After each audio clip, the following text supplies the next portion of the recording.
College का पहला दिन था। सभी के सामने नए नए चेहरे थे। सभी लोग इन्हीं नए चेहरों से अपनी पहचान बनाने में लगे थे। सभी एक दूसरे से अपना परिचय करा रहे थे। तभी कॉलेज के पहले दिन का हमारा पहला क्लास शुरू हुआ।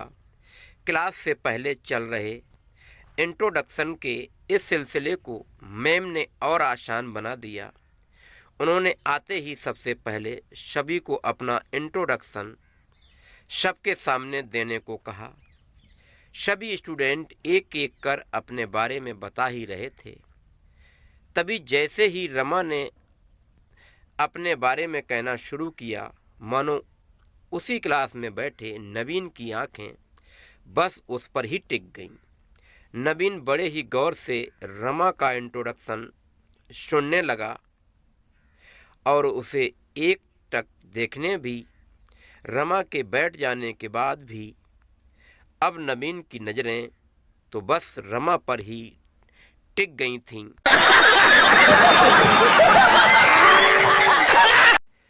कॉलेज के दूसरे दिन भी जैसे ही नवीन कॉलेज आया, उसकी निगाहें तो मानो बस रमा को ही ढूंढ रही हों। नवीन ने रमा से किसी भी तरह किसी भी बहाने से बात करने की बहुत कोशिश की, लेकिन उसे ये मौका ही नहीं मिल पाया। ये सिलसिला काफ़ी दिनों तक चलता रहा। तभी एक दिन कॉलेज में एक असाइनमेंट के लिए एक ग्रुप बनाया गया, जिसमें रमा और नवीन का नाम एक ही ग्रुप में था। ये सुन नवीन बहुत खुश हो गया। आखिर अब उसे रमा से दोस्ती करने का मौका जो मिल गया, और वो इस मौके को किसी भी हाल में गंवाना नहीं चाहता था। और हुआ भी ऐसा ही। अब असाइनमेंट बनाते हुए रमा और नवीन में बातचीत शुरू हुई और फिर देखते ही देखते दोस्ती भी हो गई।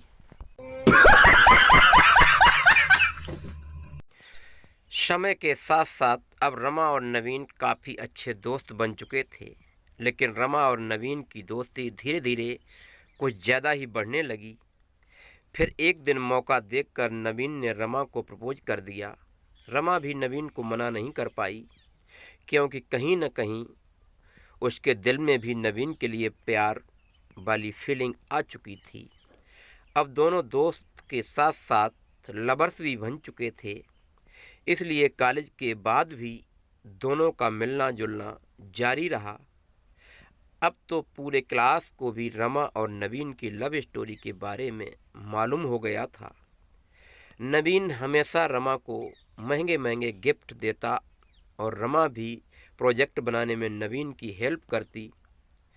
सभी कहते कि रमा और नवीन एक दूसरे के लिए ही बने हैं, यानी कि ये परफेक्ट कपल है।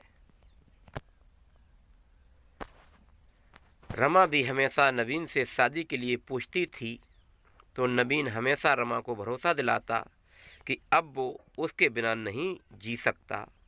3 साल तक तो दोनों का रिलेशन बहुत अच्छा चला, लेकिन कॉलेज के बाद अब रमा और नवीन का मिलना काफ़ी कम हो गया। रमा के फ़ोन करने पर भी नवीन ठीक से उससे बात नहीं करता। वो कहता कि वो अपने पापा के बिजनेस में ध्यान दे रहा है।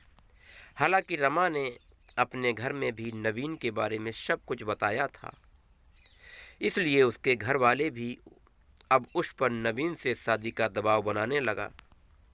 लेकिन अब रमा अपने घर वालों को भी कोई जवाब नहीं दे पा रही थी।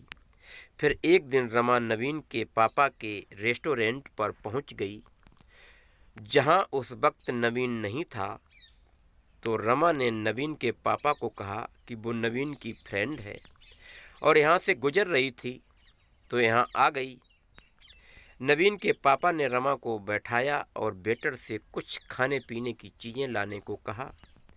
दोनों बैठकर बातें करने लगे कि तभी नवीन के पापा ने कहा कि बेटा, तुम आ रही हो ना नवीन की शादी में।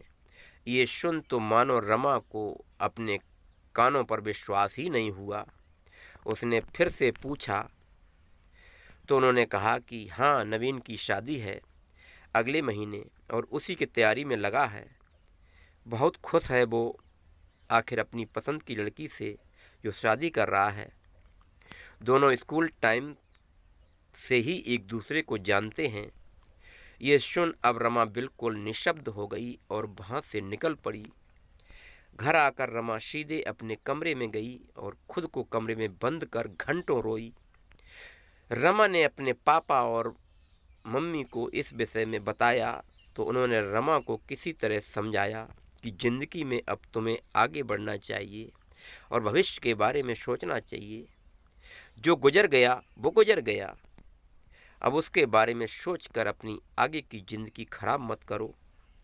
लेकिन रमा अभी भी नवीन को भुला नहीं पाई और रोज रात को रोते हुए अपने दिल को दिलासा देते हुए कहती, तो क्या हुआ जो एक दिल टूट गया।